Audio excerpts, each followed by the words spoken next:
Assalamualaikum warahmatullahi wabarakatuh. Perkenalkan, nama saya Armansyah dari NIM C0D021005 Prodi Perpajakan.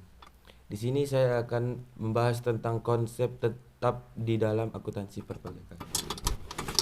Pengertian aktiva tetap dalam akuntansi perpajakan. Pengertian aktiva tetap atau harta tetap adalah aktiva atau harta yang dimiliki oleh perusahaan yang secara tetap atau yang sifatnya permanen yang dipergunakan oleh perusahaan untuk menjalankan kegiatan usaha perusahaan. Jadi aktiva atau harta ini dimiliki oleh perusahaan bukan dengan maksud untuk dijual kembali. Dalam SAKETAP yang diatur oleh A1 2009 ayat 68, aset tetap adalah aset berwujud yang dimiliki untuk digunakan dalam produksi atau penyediaan barang atau jasa, untuk disewakan untuk ke pihak lain, atau untuk tujuan administratif dan diharapkan akan digunakan oleh dari satu periodik.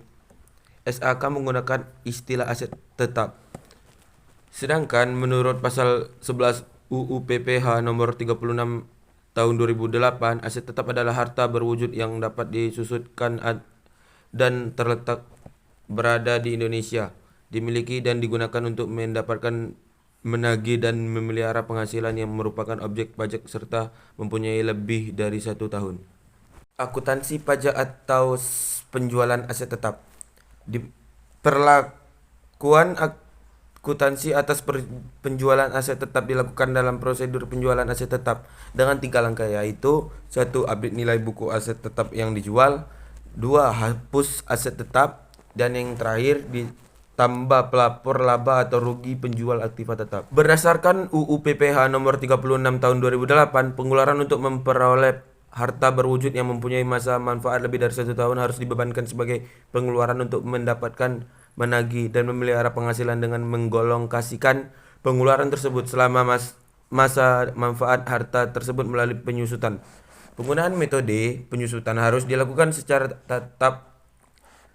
taat asas.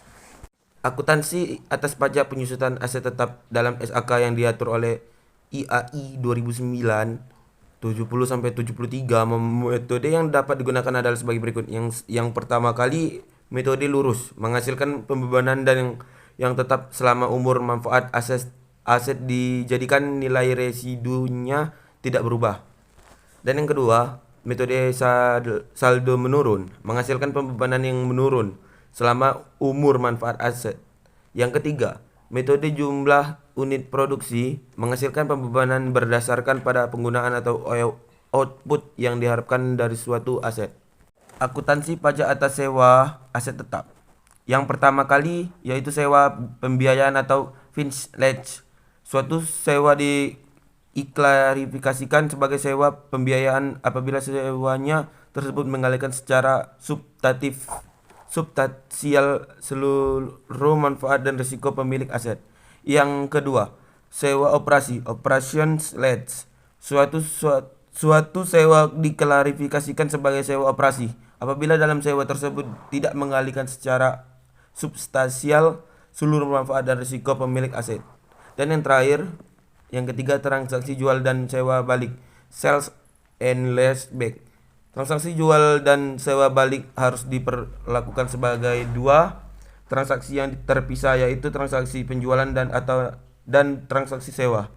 Selisih antara harga jual baku aset yang dijual harus diakui sebagai keuntungan atau kerugian yang ditanggungkan.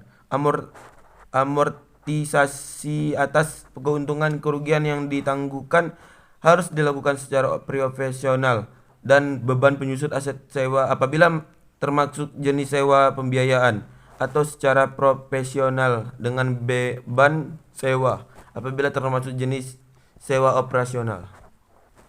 Sekian dari presentasi saya, lebih kurang airul karam, wabillahi taufiq wal hidayah. Wassalamualaikum warahmatullahi wabarakatuh.